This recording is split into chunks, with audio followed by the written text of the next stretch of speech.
Bonjour à tous et bienvenue dans la région de Bordeaux pour essayer une cuvée spéciale de la nouvelle BMW série 5 électrique, la i5 M60 X-Drive. En fait, un loup déguisé en agneau, puisque sous cette carrosserie moins radicale que celle d'une M5, BMW a logé un deuxième moteur avec comme résultat une puissance, tenez-vous bien, de 601 chevaux.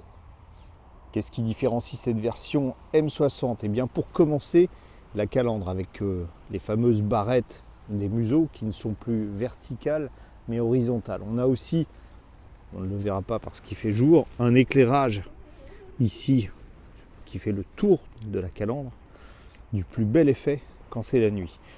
On a aussi des jantes spécifiques ici en 21 pouces qui sont dotées de pneus extrêmement performants. Il le faudra parce que on a un couple absolument gigantesque. Pour le reste, les dimensions sont exactement les mêmes que celles de la série 5 de 8e génération. On est passé, je vous le rappelle, à 5,06 m. C'est un véhicule qui a grandi de pratiquement 20 cm par rapport à la précédente génération. Il faut être très observateur, mais la hauteur de caisse a été abaissée de 5 mm et puis vous avez de jolis étriers de frein rouges pour stopper quand même les presque 2,4 tonnes de la voiture, capable de rouler à 230 km/h. Sous le capot, on a droit à un beau cache plastique en guise de moteur. En fait, j'ai posé la question à BMW, pourquoi ne pas avoir fait un petit coffre à l'avant? La réponse, c'est que cette série 5, elle sera disponible également en essence, en diesel, en hybride rechargeable et donc il fallait rationaliser le plus possible la production et faire un petit coffre avant. C'était, on va dire, un peu plus cher et surtout, c'était pas dans la philosophie de BMW parce qu'à part la i3, il n'y a jamais eu de coffre à l'avant sur les BMW. Sur la version d'Euromotrice, c'est plein de vide devant, mais là, vous savez ce que c'est, la peur de manquer. BMW a rajouté un deuxième moteur, il est caché, on ne le voit pas là, mais il fait 261 chevaux. Donc il s'ajoute aux 340 chevaux du moteur arrière. Tous les deux, ce sont des moteurs synchrones à rotor bobiné, une technologie à laquelle BMW tient parce que d'abord elle n'utilise pas de terre rare et ensuite parce qu'elle permet de mieux piloter le moteur à haute vitesse et donc de faire des économies d'énergie. Ces deux moteurs sont alimentés par une batterie dernière génération NMC 811, pareil, vous irez voir sur les autres vidéos que j'ai fait, vous comprendrez ce que c'est que le 811 qui utilise moins de cobalt et de manganèse. Alors on peut s'étonner que cette batterie tout d'abord soit la même que la version 340 chevaux, ça veut dire qu'elle avait une puissance en réserve qui était très importante. Ça explique aussi peut-être pourquoi la 340 chevaux paraît encore plus puissante que le chiffre qu'elle annonce. C'est pas une architecture en 800 volts. On peut s'en étonner, mais BMW travaille sur cette technologie, c'est toujours du 400 volts et on devrait voir ça en 2025 sur un nouveau modèle. Je vous ai parlé de la puissance, 601 chevaux, mais il y a plus impressionnant encore, c'est le couple. 795 Nm et si vous mettez la fonction M-Sport ou que vous appuyez sur un petit bouton à côté du volant qui s'appelle Boost, eh bien vous avez 820 Nm de couple. Si vous ne vous rendez pas compte de ce que c'est un bon gros diesel qui a de la patate, on est à 320 Nm de couple, là on est à 820. L'intégration d'un deuxième moteur n'a pas amputé la capacité du coffre, toujours 490 litres, puisque ce deuxième moteur, il est situé sur l'essieu avant. On a toujours, comme sur la version standard, un logement assez profond pour ranger les câbles. Cette i5 diabolique, d'ailleurs le M de M60, je me demande si c'est pas Mephisto, bénéficie évidemment d'une finition très haut de gamme avec une sellerie en cuir magnifique. Il y a des petits détails aussi, d'ailleurs le diable se niche dans les détails, regardez. J'aime beaucoup les ceintures avec le petit rappel des couleurs BMW. L'installation Wi-Fi, elle est d'enfer avec un système Bauer et Wilkins juste extraordinaire. La présentation et la qualité de fabrication sont réellement haut de gamme. Cette M60 conserve la disposition qu'on avait déjà découvert dans la i5 2 roues motrices avec un grand panneau numérique qui est un peu tourné vers le conducteur. Ça, c'est la signature de BMW qui intègre 2 grands écrans. Le premier face au conducteur a une dalle numérique paramétrable avec toujours les petits rappels sportifs BMW. On peut changer les affichages, vous voyez, mettre la navigation, enfin. Et puis avoir un choix aussi de présentation. Ce compteur, il est doublé sur cette version d'un affichage tête haute très complet, je ne sais pas si on le voit bien, avec le contre-jour. Au centre, on a une gigantesque dalle multimédia de 14,9 pouces, vous voyez, avec une définition qui est assez intéressante. C'est dommage, on ne peut pas récupérer les images des caméras. Elle est tactile, vous voyez, et doublée ici d'un beau bouton en cristal qui permet de naviguer dans les menus pour ceux qui étaient habitués sur les BMW à ces systèmes-là. Le fait d'avoir les deux, c'est assez pratique. Le volant est également spécifique avec un repère du point milieu, bon, des surpiqûres pareilles qui rappellent les couleurs de Motorsport BMW et surtout ce petit bouton. Tout à l'heure, quand je vous parlais de la mécanique, je vous expliquais qu'il y avait une fonction boost. Je vous montre tout à l'heure comment ça marche. Je ne vais pas vous détailler l'équipement, il est archi complet. Regardez, on a une petite caméra d'habitacle. On peut aussi changer la couleur de la lumière d'ambiance. Bon là, c'était vraiment très sympa auparavant. Et vous voyez que le bandeau imite un peu le carbone. Je me demande d'ailleurs si c'est pas vraiment du carbone, mais en tout cas, ça fait chic et sport. C'est une marque américaine qui fait des petites voitures électriques qui a eu l'idée de proposer des choses un peu plus ludiques dans sa voiture. Donc quand vous serez en train de recharger votre M60, vous pourrez jouer. Il suffit de connecter son smartphone qui en fait sert de, voilà, qui servira de manette pour des jeux vidéo qui sont installés d'origine dans la voiture. J'aime beaucoup le bouton de démarrage ici, cristal également, et puis celui pour passer les vitesses. Voilà, on se met sur D et on déclenche les feux de l'enfer.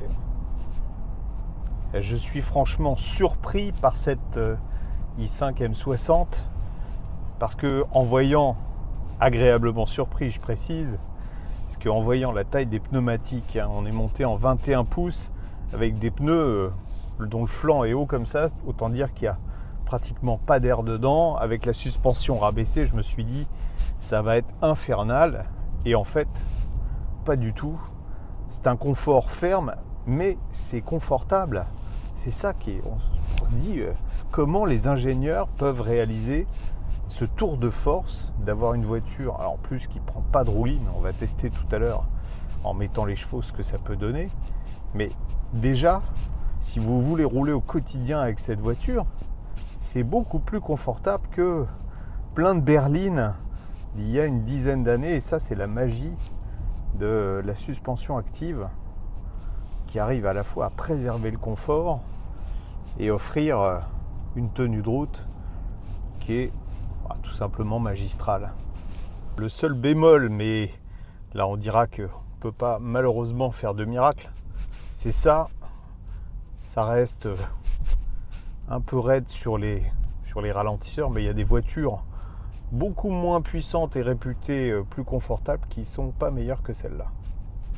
Outre la suspension pilotée en série, cette M60 est aussi équipée d'origine des roues arrière directrices. Bon, le braquage n'est pas énorme, hein, c'est 2,5 degrés, mais ça permet quand même, dans les petits coins, de gagner 60 cm sur le diamètre de braquage.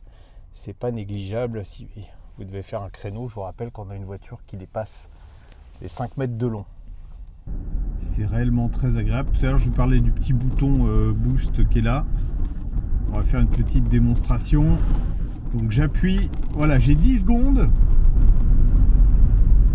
avec 820 Nm de couple. C'est juste énorme. Si vous avez besoin de doubler, en fait on est catapulté, il n'y a pas d'autre mot.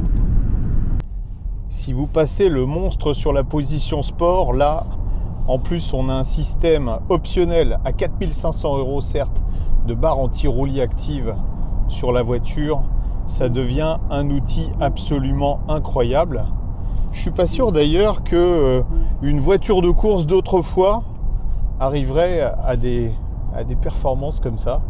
Il y a le panneau qu'elle préfère qu'on vient de passer là. Vous allez voir un engin de 2 tonnes 4 qui rentre comme ça en virage et qui ressort, mais alors comme une balle, sans prendre 1 degré de roulis. C'est absolument incroyable, tout en conservant quand même un peu de confort.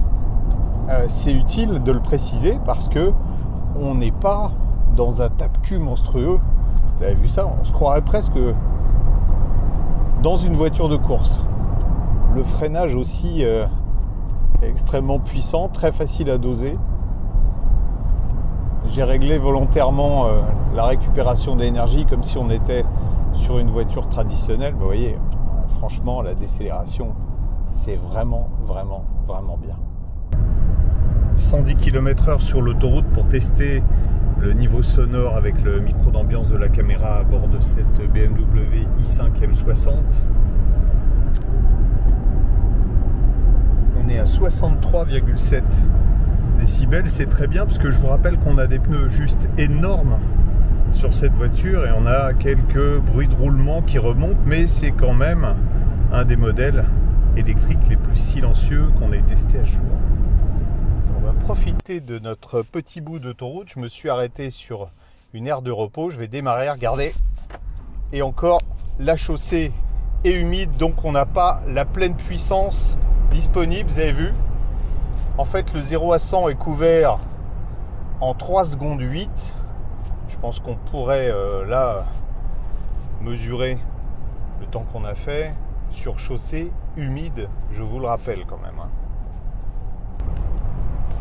À 130 km/h sur l'autoroute, on a une consommation moyenne qui n'est pas beaucoup plus élevée que ce qu'on peut avoir sur route parce que le poids ne compte pas, il n'y a pas besoin de relancer les 2 tonnes 5 de la voiture. Donc on est en moyenne aux alentours de 25 kWh au 100 km. En plus, l'aéro de la voiture n'est pas mauvais, on est à 0,23, c'est pas tout à fait les meilleurs scores. Mercedes et Tesla font un peu mieux, mais la voiture s'en tire bien et tire profit de ces 2 moteurs synchrones bobinés pour diminuer sa consommation à grande vitesse. À côté consommation, évidemment, avec 2 moteurs, même en ayant roulé, alors certes, avec des moments où j'ai un peu taquiné le champignon, on est à une consommation de 25,6 kWh au 100 km, il nous reste 20% de batterie, ça va nous permettre de faire de la recharge rapide. Vous voyez sur le GPS, ça nous affiche la bulle de l'autonomie. On devrait arriver à une station Ionity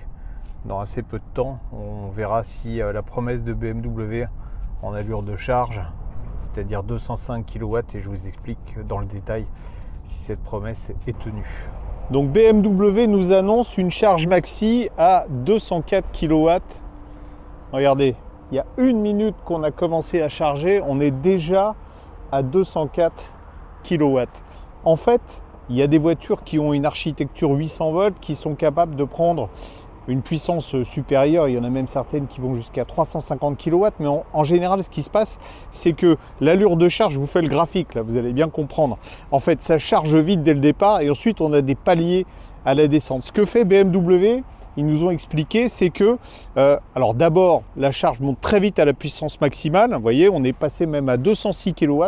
Donc on est au-dessus de ce que nous annonce le constructeur. Et ensuite, on garde un palier de charge nominale pendant relativement longtemps. Et quand la charge va redescendre, en fait, il redémarre. C'est comme s'il redémarrait la charge. Je ne sais pas si vous avez bien compris. Bon, bref, ça va plus vite tout en ayant une allure de charge qui peut sembler inférieure à certaines concurrentes. On va vérifier. On est déjà à 2 minutes. On est encore monté. On est à 207 kW.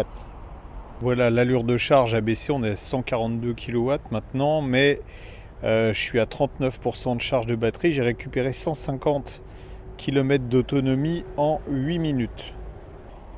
27 minutes de charge, on est à 73%. L'allure de charge a bien baissé, on est descendu à à 58 kW. Bon, j'ai plus le temps malheureusement parce que je dois aller prendre un train. J'ai pas le temps de continuer, mais si on était allé jusqu'à 80% de charge, il faudrait environ 35 minutes. On est à peu près dans les clous de ce qu'annonce BMW.